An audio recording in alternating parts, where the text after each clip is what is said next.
Hello to all my बच्चा party, कैसे हैं आप सब। आशा करता हूं कि आप सब बहुत अच्छे होंगे और अपने डीपीपीज को एकदम फोड़ रहे होंगे अच्छे से। तो बच्चे ऐसे ही करते चलिए और जो भी आपके डीपीपीज के डाउट हैं वो मैं इस लेक्चर के बाद लूंगा, तो आप उनको मार्क करते रहिएगा साथ के साथ, ताकि आपको आसानी रहेगी, आपको पता चलता रहे कि कौन कौन से आपके डाउट थे और कौन कौन से आपसे इजीली सॉल्व हो गए। ये जब लास्ट टाइम रिवीजन करेंगे ना, तब आपको ये बहुत बेनिफिशियल होगा। तो आपको सब क्वेश्चंस के थ्रू गो थ्रू होने में दिक्कत नहीं आएगी। जो जो आपके स्टार मार्क या स्पेशल मार्क होंगे उनको देखते चलो और आगे बढ़ते चलो। आपका आधा टाइम रिवीजन का ऐसे ही हो जाएगा। ठीक है बच्चे, तो चलो डीपीपी का डिस्कशन हम लेक्चर के बाद करेंगे। तो पहले हम आज का लेक्चर स्टार्ट करते हैं। लास्ट लेक्चर के अंदर हमने क्या पढ़ा था, हम इस चैप्टर के अंदर जनरल ऑर्गेनिक केमिस्ट्री के अंदर सबसे पहले हम डिस्कस कर चुके हैं रिएक्शन इंटरमीडिएट्स के बारे में। और रिएक्शन इंटरमीडिएट्स कौन कौन से थे हमारे पास, तीन टाइप के थे। First is the carbocation, second one is the carbanion, third one is the carbon free radical. फिर हमने दो रिएजेंट की बात की थी, first is the electrophile, second one is the nucleophile.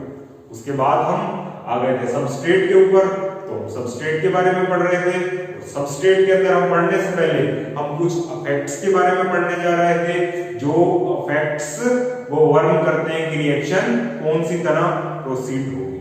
तो सबसे पहला इफेक्ट हमने इसके अंदर पढ़ा था इंडक्टिव इफेक्ट के बारे में, सेकंड हमने पढ़ा था रेजोनेंस के बारे में, थर्ड हमने पढ़ा था मेसोमेरिक इफेक्ट के बारे में, और फोर्थ आज हम पढ़ने जा रहे हैं हाइपरकंजुगेशन इफेक्ट के बारे में। ठीक है बच्चे, तो ये एक बहुत इंपॉर्टेंट इफेक्ट्स है। जितनी भी रिएक्शन हम आगे पढ़ने जा रहे हैं, ये इफेक्ट का बहुत बड़ा इंपॉर्टेंट रोल है। तो आपके दिमाग में क्वेश्चन अराइज होना चाहिए कि सर ये कैसे इंपॉर्टेंट है और इसका क्या रोल है हमारा आगे ऑर्गेनिक केमिस्ट्री के अंदर। तो बच्चे किसी भी आप एग्जांपल को देख लो, अगर आपके पास आपका y क्लियर है ना, तो हाउ क्लियर हो जाए, मतलब y से मेरा क्या है, हम हाइपर कंजुगेशन इफेक्ट को क्यों पढ़ने जा रहे हैं। why we are going to study about the hyper conjugation effect। जिस दिन आपको इस चीज का आंसर मिल जाएगा ना, उस दिन सेकंड क्वेश्चन कि how we are going to study about hyper conjugation effect, उस दिन आपका आधा काम पूरा, हाउ अपने आप क्लियर हो जाएगा। तो सबसे पहले क्यूरोसिटी जनरेट करने के लिए आपके अंदर क्या क्लियर होना चाहिए, उस टॉपिक का वाई क्लियर होना चाहिए कि इसकी क्या एप्लीकेशन है और हम इसको क्यों पढ़ रहे हैं। मतलब कोई भी मैं चीज आपको पढ़ाता हूं ना, आपके दिमाग में सबसे पहले क्वेश्चन होना चाहिए कि सर ये पढ़ा तो रहे हो आप, ये क्यों पढ़ा रहे हो, मतलब इसका हमारे लिए क्या यूजफुलनेस है जो हम इसको पढ़ें। जिस दिन आपको उसकी यूजफुलनेस पता चल जाएगी तो उसको कैसे पढ़ना है वो मेरे को बताने की जरूरत नहीं पड़ेगी, उससे बेटर आप समझ जाओ। ठीक है बच्चे, तो चलो डिस्कस करते हैं कि हम इसको क्यों पढ़ने जा रहे हैं, फिर बाद में डिस्कस करेंगे कि हम इसको कैसे पढ़ने जा रहे हैं। हाँ तो बच्चे हमने रिएक्शन इंटरमीडिएट्स पढ़ी, कौन कौन से पढ़े, कार्बोकैटायन, कार्बन फ्री रेडिकल और कार्बेनायन। इन तीनों में से दो की स्टेबिलिटी, दैट इज कार्बोकैटायन और कार्बन फ्री रेडिकल, इन दोनों की स्टेबिलिटी को हम इस हाइपर कंजुगेशन इफेक्ट के बेसिस पे एक्सप्लेन कर सकते हैं। और सेकंड हमारे पास आती है, इसके अंदर एक डाउट आपके दिमाग में आना चाहिए, सर आपने कार्बोकैटायन का भी बता दिया, कार्बन फ्री रेडिकल का भी बता दिया, आपने कार्बेनायन का क्यों नहीं लिया। क्वेश्चन अराइज होता है ना आपके मन में कि दो रिएक्शन इंटरमीडिएट्स लिया, आपने तीसरा क्यों नहीं लिया। तो बच्चे इसका आंसर मैं आपको थोड़ी देर बाद दूंगा जब मैं टॉपिक स्टार्ट करूं। अभी आप समझते चलो, इस पॉइंट पे हाईलाइट मार्क कर दो।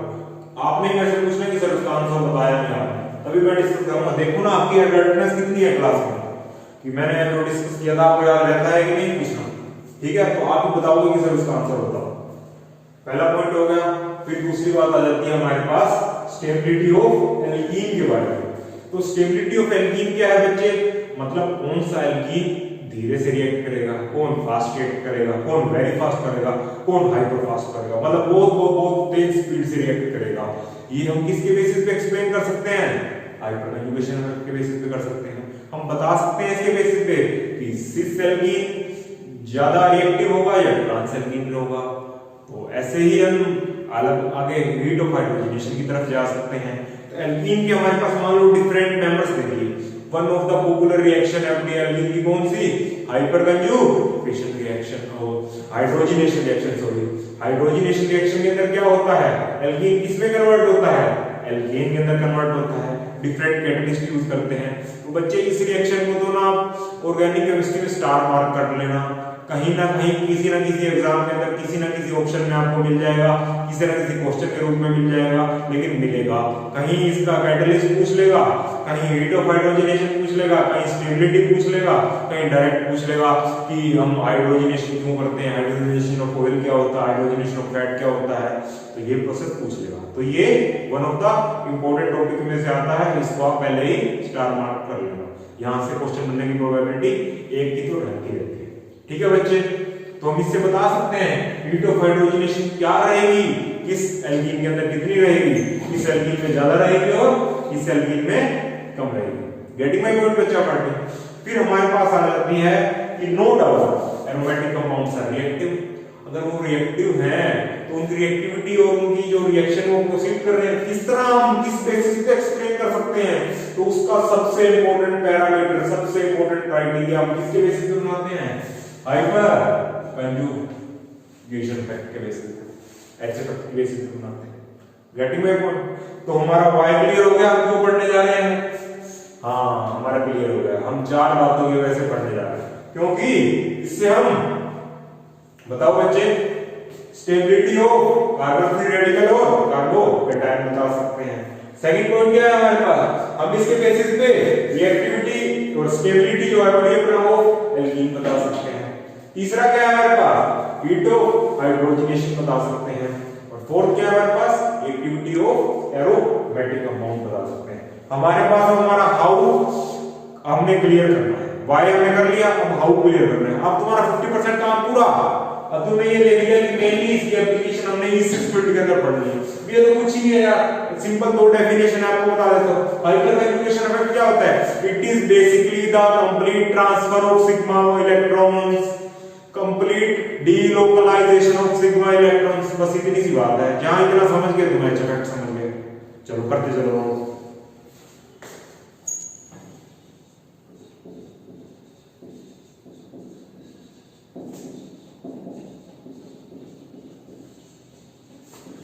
Complete transfer of sigma bond electrons, transfer की जगह क्या कह सकते हैं, डीलोकलाइजेशन कर सकते हैं।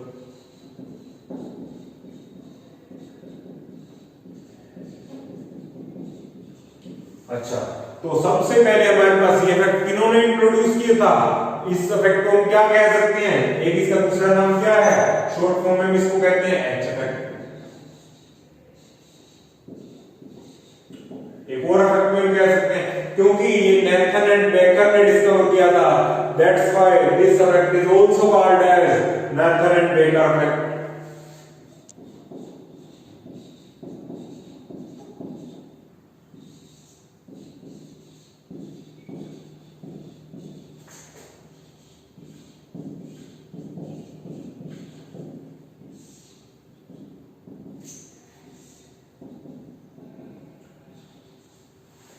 इसको हम एक और नाम देते हैं बच्चे, नो बोन रेजोनेंस।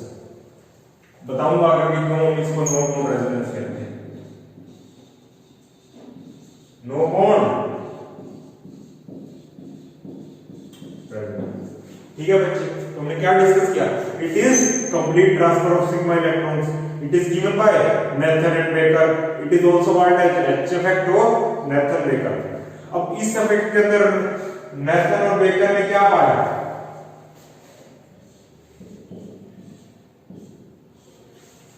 ये हमारे पास मॉलिक्यूल था, ये C1 था, ये C2 था, ये 3 था। इसकी वैलेंसी आप बैलेंस कर लो, ये 2 है तो यहां क्या होगा CH2, यहां क्या होगा एक H, यहां क्या होगा H H H, ठीक है। इसके अंदर क्या देखा गया, C1 C2 की जो बॉन्ड लेंथ है,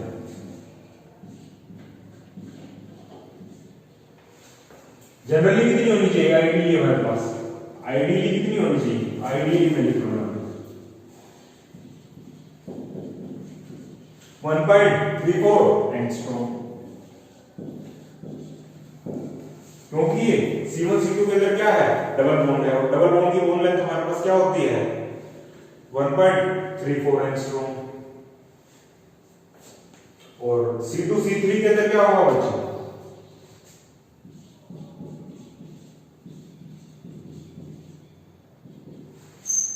2 और 3 सिंगल बॉन्ड है, सिंगल बॉन्ड की बॉन्ड लेंथ हमारे पास क्या होती है 1.54 एंगस्ट्रॉम। ये हमारे पास आइडियली होनी चाहिए, आइडियल बॉन्ड के अंदर। लेकिन इसके अंदर नेथन एंड बेकर ने क्या डिस्कवर किया, इसके अंदर वेरिएशन आ गई, और वेरिएशन क्या आ गई, जो ये 1.34 थी C1 C2 की थी, ये 1.34 नहीं, ये मोर देन 1.34 एंगस्ट्रॉम आ गई। और C2 C3 की जो थी हमारे पास लेस देन 1.5 होगा। उनका माता सनका, जहां जहां माता सनका कुछ कुछ डिस्कवरी हुई। क्या माता सनका, उन्होंने देखा इस मॉलिक्यूल के अंदर जरूर ऐसा कुछ हुआ है। अब बात आ गई वही नो बॉन्ड रेजोनेंस, इस केस के अंदर ऐसा जरूर कुछ हुआ है जिसकी वजह से इस बॉन्ड लेंथ के अंदर चेंज आया है। आइडियल मॉलिक्यूल हम लेने थी, इस केस के अंदर बॉन्ड लेंथ क्या थी 1.34 एंगस्ट्रॉम, लेकिन इस बॉन्ड वाली जो थी इस केस के अंदर C1 C2 केस के अंदर नहीं आई, और नहीं आई तो उन्होंने इस बात ने उनको ये सोचने पे मजबूर कर दिया कि ऐसा क्यों हुआ। तो यहां से डिस्कवरी हुई एच इफेक्ट की। तो उन्होंने क्या पता लगाया, यहां से अगला जो भी हाइड्रोजन होगा इस डबल बॉन्ड से, जो भी कंजुगेशन के अंदर कोई भी हाइड्रोजन का जो बॉन्ड होगा सिग्मा बॉन्ड उसके ट्रांसफर हो जाएंगे, उसका मूवमेंट होता रहेगा, कंप्लीट ट्रांसफर होता रहेगा, जिसकी वजह से इन दो बॉन्ड पैरामीटर की प्रॉपर्टीज के अंदर चेंज आ जाएगा। जो C1 C2 बॉन्ड लेंथ होगी that will be more than the ideal that is 1.34 angstrom, और C2 C3 बॉन्ड लेंथ होगी that is less than the ideal that is less than 1.54 angstrom. तो यहां से उनके अंदर पता चला ये जो हाइड्रोजन बॉन्ड के इलेक्ट्रॉन है इनका कहीं ना कहीं ट्रांसफर हो रहा है, जिसकी वजह से इसकी प्रॉपर्टीज के अंदर डिफरेंस आ रहा है। तो इसी वजह से उन्होंने डिस्कवरी कर दी एच इफेक्ट की। तो चलो बच्चे नोट कर लो, इसके बाद हम आगे बढ़ते हैं कैसे कैसे कंजुगेशन के साथ पॉजिटिव चार्ज और अपना डबल बॉन्ड के साथ और फ्री रेडिकल के साथ इसके अंदर कैसे कैसे प्रोसीड करता है।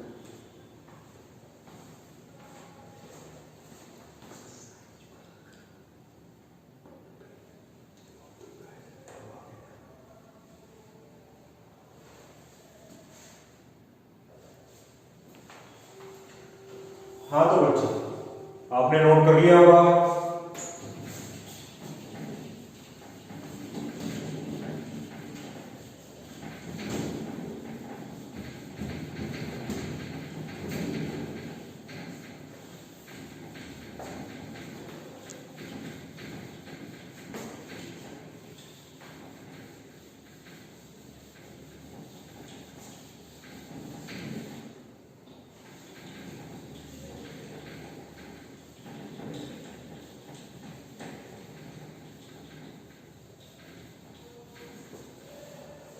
तो अब हम पढ़ने जा रहे हैं बच्चे कैसे कैसे कंजुगेशन के साथ हाइपर कंजुगेशन इफेक्ट का चलेगा। ठीक है बच्चे, तो सबसे पहला केस हमने क्या पढ़ा था,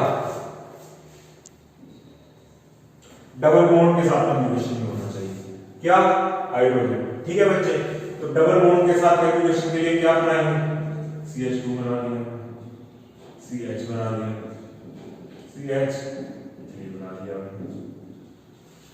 तो ये हाइड्रोजन डबल बॉन्ड के साथ कंजुगेशन में है तो क्या होगा, ये अपने इलेक्ट्रॉन इधर दे देगा, ये अपने इलेक्ट्रॉन इधर दे देगा, तो हमारे पास क्या बन जाएगा बच्चे,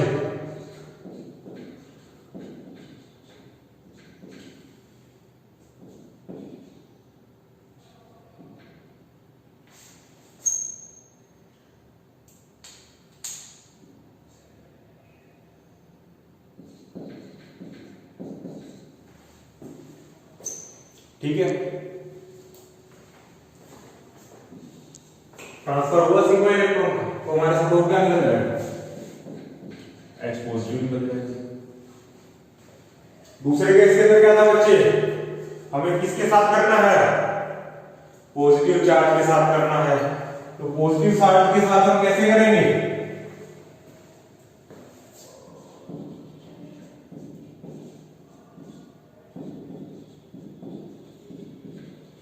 इसके अंदर क्या होगा? इलेक्ट्रॉन इधर चले जाएंगे, इलेक्ट्रॉन का शिफ्टिंग करते चलो बस। ऐसे ही सेम हमारे पास क्या होगा?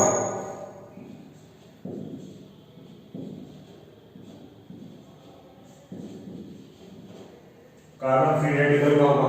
कार्बन फ्री रेडिकल के केस के अंदर एक इलेक्ट्रॉन का ट्रांसफर होगा, बस इतना याद रखना। इसके अंदर क्या होगा? कंप्लीट ट्रांसफर होगा। तो हमारे पास क्या बन जाएगा? CH double bond CH2 plus H4। इसके अंदर क्या होगा हमारे पास? H रेडिकल निकल जाएगा हमारे पास।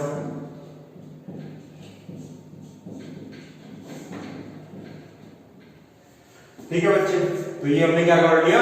हाइपर कंजुगेशन इफेक्ट के बारे में। अब हमारे पास एक बात आती है, मैं उस क्वेश्चन का आंसर देने जा रहा हूं। कौन सा क्वेश्चन है? क्या बताया था? कार्बन आयन की स्टेबिलिटी को ये नहीं एक्सप्लेन करेगा। अब उसका आंसर देखो, क्यों एक्सप्लेन नहीं करेगा? कार्बन आयन के केस के अंदर क्या होता है बच्चे?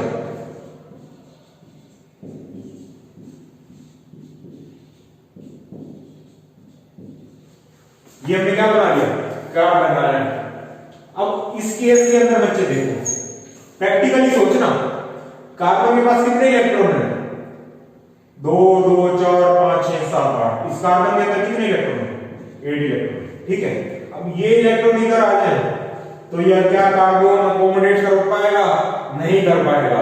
इसी वजह से इसका कोई इफेक्ट नहीं है, क्योंकि कार्बन आयन के अंदर जो कार्बन है वो इलेक्ट्रॉन डेफिशिएंट है ही नहीं। उसके पास ऑलरेडी उसके आउटर शेल के अंदर पूरे इलेक्ट्रॉन है जितने उसको चाहिए हैं। उसके पास 8 इलेक्ट्रॉन पहले से ही है, तो यार वो क्यों और इलेक्ट्रॉन लेगा? क्यों इस हाइड्रोजन को छोड़ने को मजबूर करते हो? इसलिए कार्बन आयन के केस के अंदर हाइपर कंजुगेशन इफेक्ट का कोई मतलब नहीं है। समझ गए? उस क्वेश्चन का डाउट क्लियर हो गया ना?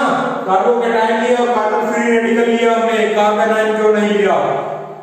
ठीक है बच्चा, पार्टी नोट कर लो। इसके बाद हम डिस्कस करेंगे इसकी एप्लीकेशन के बारे में। और सबसे पहली एप्लीकेशन है हमारे पास stability of carbocation and carbon free radical. ठीक है बच्चे, कर दूं ना?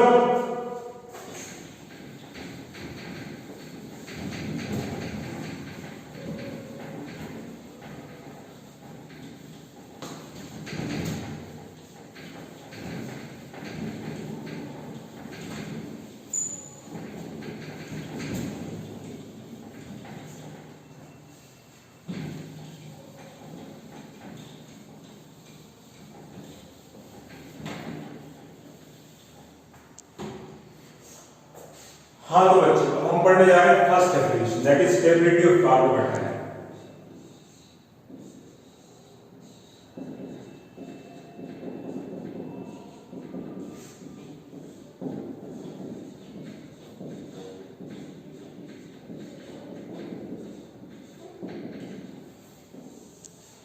कार्बोकैटायन समझो या कार्बन फ्री रेडिकल समझो, एग्जांपल सेम चलेगा। ठीक है बच्चे, तो हम एक एग्जांपल क्या लेते हैं? कार्बोकैटायन बनाना है।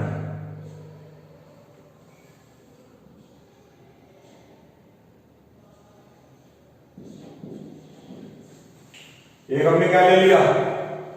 ये ले लिया केस। दूसरा केस हमने क्या ले लिया?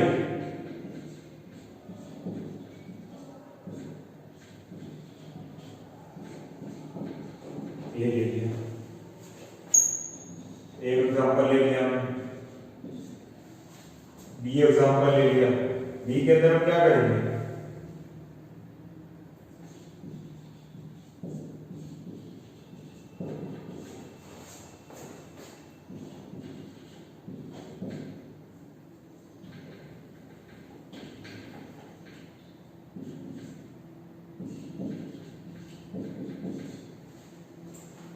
हाँ तो बच्चे देखो, इसके अंदर क्या है?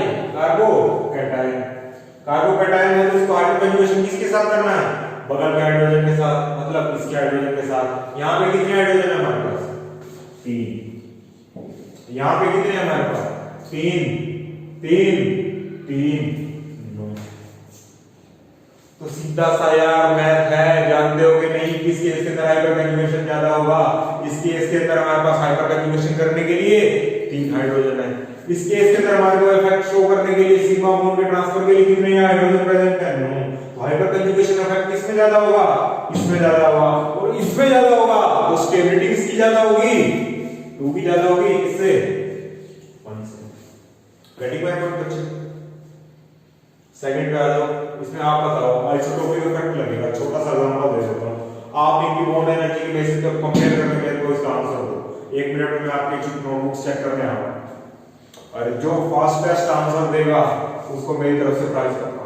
चलो बताओ इसकी बॉन्ड एनर्जी की बेसिस पे। हिंट भी दे दिया आपको।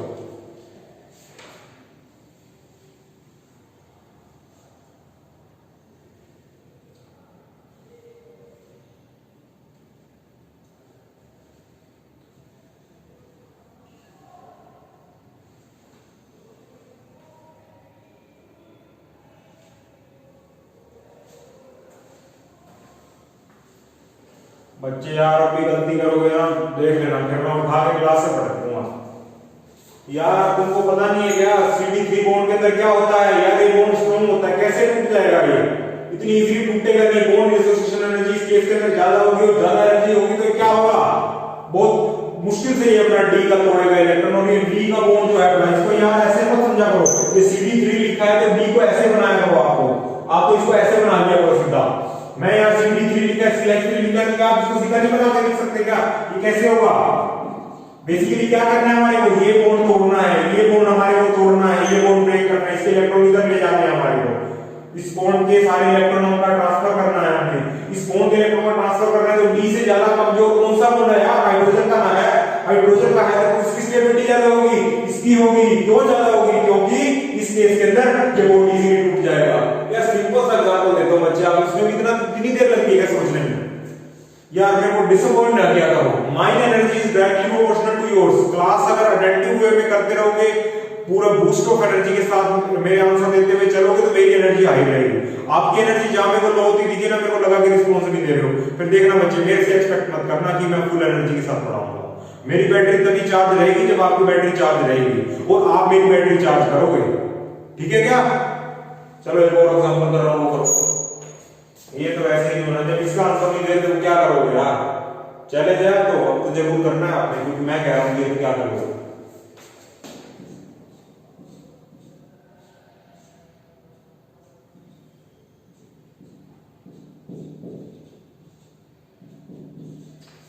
ये हमने क्या बना दिया? कार्बो कैटायन बना दिया।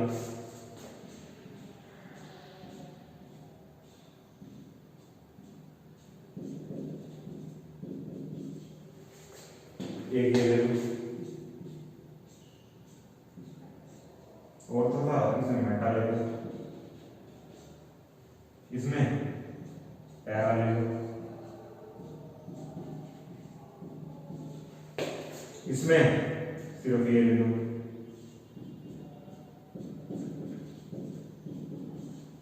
अब इसकी स्टेबिलिटी ना बताइए ना बच्चे, देख लेना।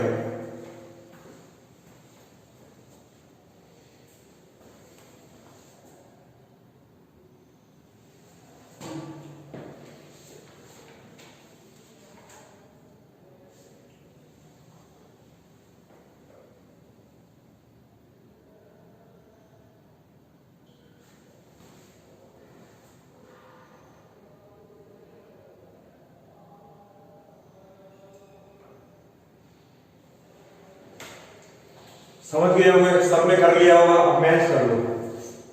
CH3 ग्रुप है, इसका क्या होगा? आई इफेक्ट होगा कि नहीं होगा? होगा। आई इफेक्ट भी होगा और M इफेक्ट भी होगा। प्लस M इफेक्ट क्या स्टेबलाइज करता है? किसको? कार्बो कैटायन। सारी इफेक्ट पूरी GOC की रिवीजन इस एग्जांपल से हो जाएगी, देखते चलना। आई इफेक्ट होगा, होगा। M इफेक्ट होगा, CH3 का होगा। आई इफेक्ट ज्यादा, M इफेक्ट ज्यादा। दोनों ज्यादा मैंने क्यों लिखे हैं? पास की पास ऑर्थो के। मेटा के अंदर आई इफेक्ट होगा लेकिन थोड़ा छोटा होगा। क्यों? डिस्टेंस थोड़ा दूर होगा। प्लस आई इफेक्ट की बात कर रहा हूं, ये मत कहना कि सर आई लिखा है माइनस आई प्लस आई। अरे यार इतना तो ऑब्वियस है ना, CH3 ग्रुप है। रिएक्टिविटी ऑर्डर पढ़ाया था ना कि CH3 के अंदर क्या होगा? पॉजिटिव आई इफेक्ट होगा। इतना समझते हो ना? आई है, M है कि नहीं है? मेटाबॉलिशन M0 हो जाएगा। इस केस के अंदर क्या होगा, I भी होगा M भी होगा। M भी है I भी, लेकिन I छोटा है। इस केस में I भी नहीं है M भी नहीं है। अब तो देख सकते हो ना, सबसे डोमिनेटिंग फैक्टर दोनों आ गए। M तो चलो कॉमन है, I भी ज्यादा M भी ज्यादा, I भी ज्यादा M भी ज्यादा। इस केस में किसका ज्यादा होगा, फर्स्ट वाले का। इसका चलो इसको फर्स्ट डाल लो, सेकंड डाल लो, थर्ड डाल लो, फोर्थ डाल लो। किस केस के अंदर सबसे ज्यादा होगा बच्चे, इस केस के अंदर सबसे ज्यादा होगा। क्यों, I भी ज्यादा है M भी ज्यादा है। इसके बाद इन दोनों को कंपेयर करें, I तो ज्यादा है लेकिन M 0 है, तो उससे पहले क्या आ जाएगा, पैरा वाला आ जाएगा जिसमें I भी है और M भी है। तो फर्स्ट के बाद रिएक्टिविटी किसकी ज्यादा हो जाएगी, थर्ड की, और थर्ड के बाद किसकी हो जाएगी, सेकंड की, और फोर्थ की सबसे लास्ट हो जाएगी। क्यों, उस केस के अंदर ना I है ना M है, और उससे ज्यादा इसकी हो जाएगी क्योंकि इसके अंदर I तो है लेकिन M नहीं है। लेकिन इसकी इससे कम हो जाएगी क्योंकि इसके अंदर M है ही नहीं।